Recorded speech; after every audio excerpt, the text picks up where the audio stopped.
Paz do Senhor, meus irmãos. Amém. Glória a Deus. Estou feliz de estar com os irmãos mais uma vez, a qual o pastor nos convidou para estar aqui ministrando a palavra do Senhor. Me sinto muito feliz de estar com os irmãos. Deus abençoe a congregação aqui do Parque Boa Esperança 2. Quero fazer uma leitura da palavra, aproveitando que os irmãos estão em pé. Livro de Gênesis, capítulo de número 4.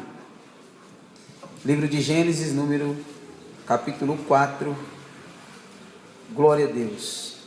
Deus abençoe o pastor Emerson por esta congregação abençoada, por esses obreiros abençoados, em nome de Jesus. Livro de Gênesis é o primeiro livro da Bíblia, 4º capítulo.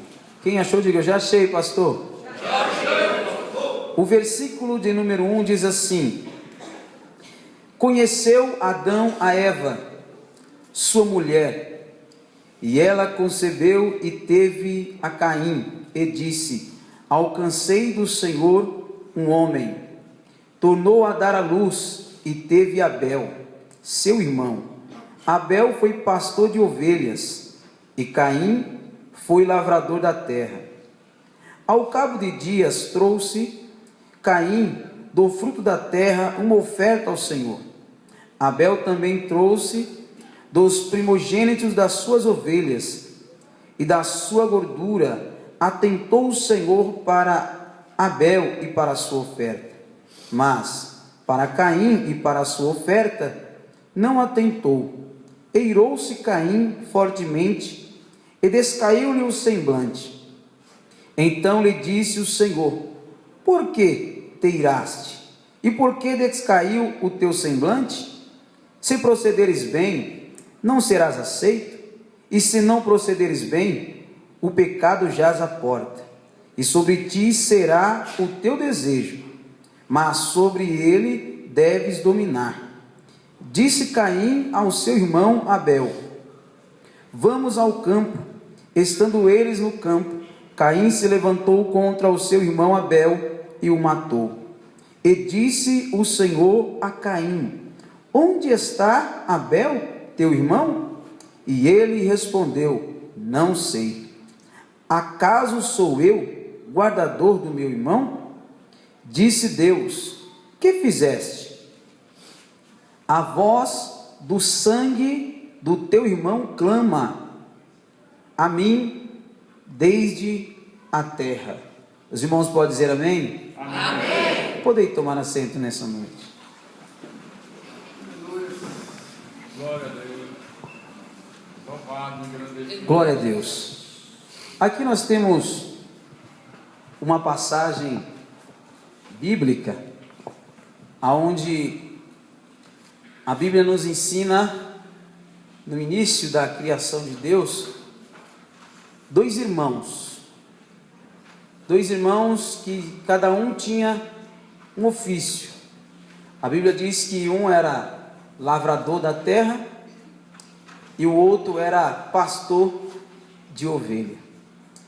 Caim e Abel, eles foram concebidos por Eva e Adão depois da queda, que eles caíram pelo pecado, a qual desobedeceram a ordem de Deus de não tocar nem comer do fruto da árvore do conhecimento do bem e do mal.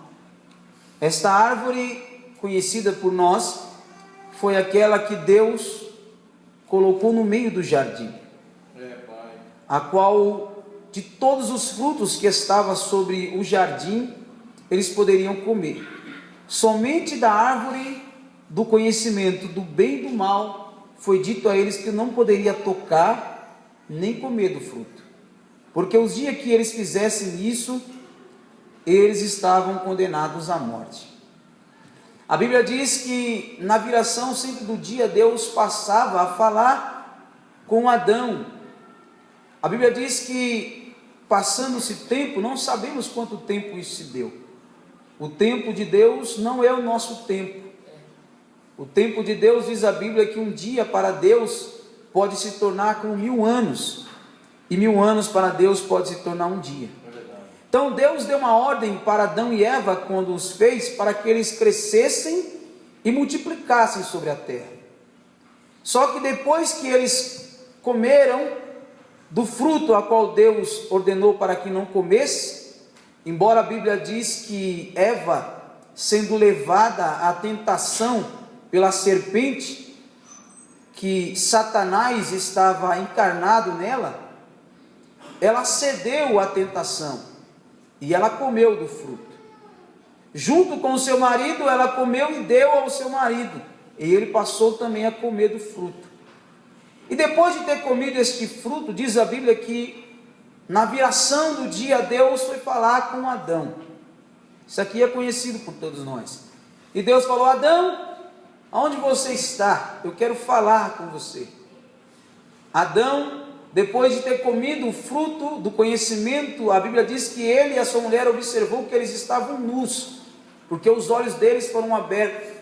Eles começaram a ter visão daquilo que outra hora para eles não era pecado, não era diferente, era comum.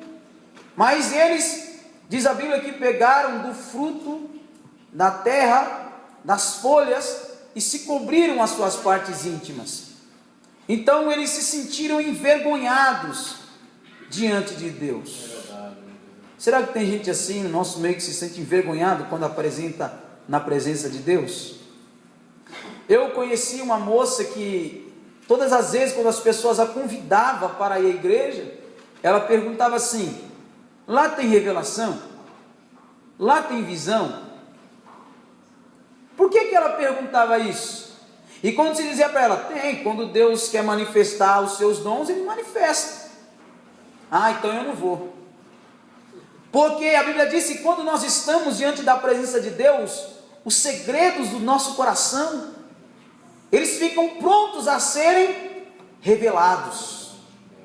Então, dependendo da situação que ela se encontrava, ela tinha medo de vir à presença de Deus. Mas não se deve ter medo de vir à presença de Deus. Se nós cometemos algum erro, a Bíblia diz que o nosso Deus, Ele é poderoso, Ele é misericordioso, a sua bondade, Ele é longânimo para conosco, basta nós nos arrependermos do nosso mal, do pecado que nós cometemos. Não podemos querer se esconder, porque para onde esconderemos da presença de Deus? Não há lugar. O salmista escreveu no Salmo 139, para onde fugirei do teu espírito? Para onde é que fugirei da tua face? Se eu subir o céu, o Senhor está. Se eu fizer a minha cama nas profundezas, ali o Senhor me contempla. Para onde fugirei do teu espírito? E para onde fugirei da tua face? Não há jeito para se esconder da presença de Deus. O negócio é nos apresentarmos. João escreveu nas epístolas dizendo: filhinhos, não pequeis. Se porém vocês pecar, vocês têm um advogado, Jesus Cristo. Ele é justo, Ele está pronto para perdoar o pecado. Aleluia! Enquanto há vida, há tempo de se arrepender dos pecados, porque diz a Bíblia que depois que descermos à sepultura, já não resta mais nada, porque os mortos não podem louvar, nem ter misericórdia mais de Deus. A Bíblia diz que morreu, segue-se o juízo. Então ainda resta uma esperança para nós que estamos aqui na terra. Você acredita nesta palavra? Amém. Glória a Deus. Diz então a Bíblia que Adão e Eva comeram, se esconderam da presença de Deus, estavam cobertos com folhas. Deus apareceu dizendo: Adão, onde você está? Ele disse: eu ouvi a tua voz e eu temi, porque eu estou nu. E Deus disse: quem disse a você que você está nu? Comece do fruto que eu ordenei para que não comesse. E ele disse: a mulher que o Senhor me deu, ela me deu e eu comi. Quantas vezes nós, pelos nossos erros e as nossas atitudes, queremos passar para outro? Não, foi o fulano. E a mulher disse: a serpente me tentou, me enganou e eu comi. Deus deu uma sentença para cada um deles. O homem disse: maldita é a terra por tua causa. Do suor do seu trabalho comerás todos os dias, e abrolho e espinho nascerá da terra. A mulher colocaria uma inimizade entre ti e a serpente. Ela te ferirá o calcanhar, e o fruto que há de nascer de ti vai esmagar a cabeça da serpente. A mulher disse: com dor dará a luz ao parto. A Bíblia diz que então Deus matou um animal e com a pele do animal cobriu eles, as suas partes íntimas. Então diz a Bíblia que já no capítulo onde nós lemos, capítulo 4, diz que depois desses momentos, diz a Bíblia que concebeu Eva um varão. Ele chamou o nome Caim.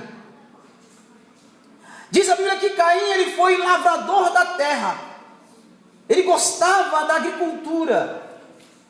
Depois disso diz a Bíblia que Eva concebeu de novo de Deus um varão. Ele deu o nome de Abel, e Abel foi pastor de ovelhas. Diz então a Bíblia que um certo dia Caim colocou no coração de dar uma oferta para Deus. E quando ele foi levar a sua oferta, o seu irmão também, Abel, sentiu no coração o desejo de oferecer também uma oferta a Deus. E diz a Bíblia que ele foi buscar o melhor do que ele tinha, das suas ovelhas. E pegou o melhor que ele tinha lá, o bezerro cevado, e levou para oferecer a Deus como oferta. Diz a Bíblia que Deus rejeitou a oferta de Caim? Não. Deus aceitou a oferta. Mas diz a Bíblia que Deus atentou para a oferta de Abel. Muitas vezes deixamos nos levar por situações que dentro dos nossos corações vai criando raízes. Porque o outro fez e eu não consegui fazer igual, então eu não sou melhor, eu não sou bom. Não é isso. Cada um tem o seu jeito, cada um tem o seu estilo, cada um tem a sua maneira, cada um tem a sua índole, a sua personalidade. Não pode ser ninguém igual a ninguém. Olha aqui, tem muitas pessoas, cada um tem um semblante, cada um tem uma fala, cada um tem uma impressão digital. Somos diferentes. A aceitação cabe a Deus. Ele sabe o que é melhor.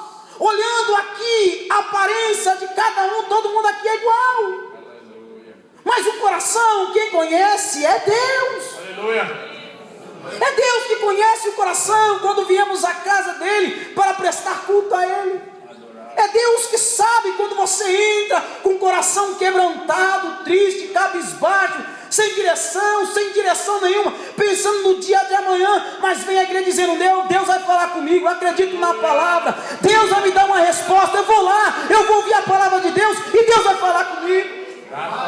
E ele vem acreditando na palavra, ele vem acreditando em Deus. Chega aqui, Deus fala com ele, e aí de repente ele se alegra no culto, fala em línguas, pula, roda, sapateia. E às vezes o culto não foi aquele culto pentecostal, onde toda a igreja sentiu, onde toda a igreja falou em línguas, e alguém olha para aquele irmão e diz: mas que alegria é essa? O culto está meio xoxinho, meio parado, e esse irmão está pulando. O culto não é para tudo isso não. Mas mal sabe aquele irmão como ele saiu da casa dele e o propósito que ele fez com Deus, e chegando aqui na casa de Deus, ele ofereceu o culto, a vida dele, a adoração dele como oferta para Deus. E a resposta de Deus para ele foi: meu filho, pela tua adoração, por você crer em mim, você vai sair abençoado. E ele já sentiu no coração, pelo poder do louvor e pelo poder da palavra. Então o espírito dele se alegrou, e foi cantado aqui nesta noite. Ele navegou no oceano do espírito, e quem navega no oceano do espírito, ele experimenta o melhor de Deus, porque só vê aquilo que está nas profundidades da terra. Aquele que é mergulhador tem os aparelhos necessários, onde ele vai às profundezas, vê coisas que Deus fez, que aos olhos humanos é impossível sem aparelho. Desce às profundezas, vê peixes, vê coisas lá que Deus fez, que homem nenhum fez. Ele precisou de um aparelho, mas aqui é espiritual. espiritual. Esse aparelho é o sentimento, é a alma, é o espírito quebrantado. E quando ele se entrega, ele vai navegar no oceano de Deus, e ele vai ver coisas inefáveis. Como disse o apóstolo Paulo, ao homem não é lícito falar por causa das grandezas. Ele vai navegando no oceano do Espírito, e o Espírito vai enchendo ele. Daqui a pouco ele levanta no meio da igreja e bate palma, e roda, e sapateia. E alguém diz: mas que negócio é esse? Você não está entendendo, porque diz a Bíblia, embora sendo nosso crente, mas só entende as coisas espirituais quem é espiritual. Porque tem muitos que vêm à igreja, não está espiritualmente, está carnalmente. Paulo disse: irmãos,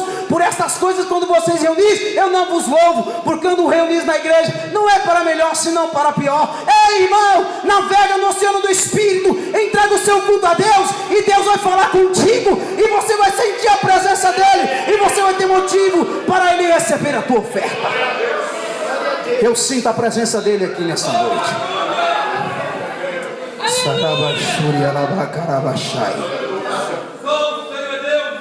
O coração que conhece é Deus. Glória a Deus. Deus olhou com o semblante de Caim, ficou meio que angustiado, abatido. Deus olhou e disse: por que decaiu o seu semblante, Caim? Se procederes bem, não serás aceito. Se procederes mal, o pecado jaz à porta.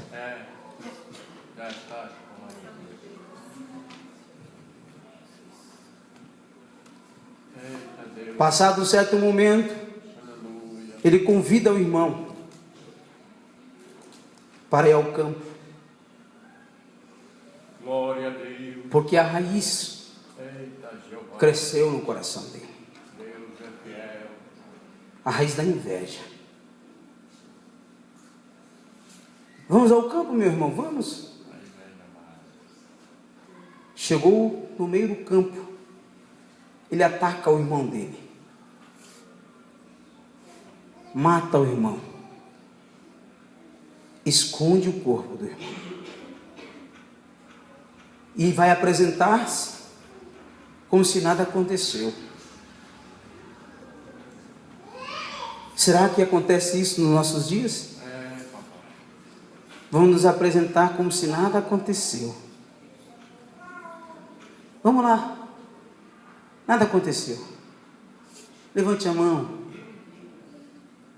Oh, aleluia. Oh, glorioso Deus. Mas a voz de Deus vai clamar na terra. Glória a Deus. A voz de Deus vai clamar na terra. Tudo está patente aos olhos de Deus. É verdade, meu Deus. Dos olhos de Deus ninguém se esconde.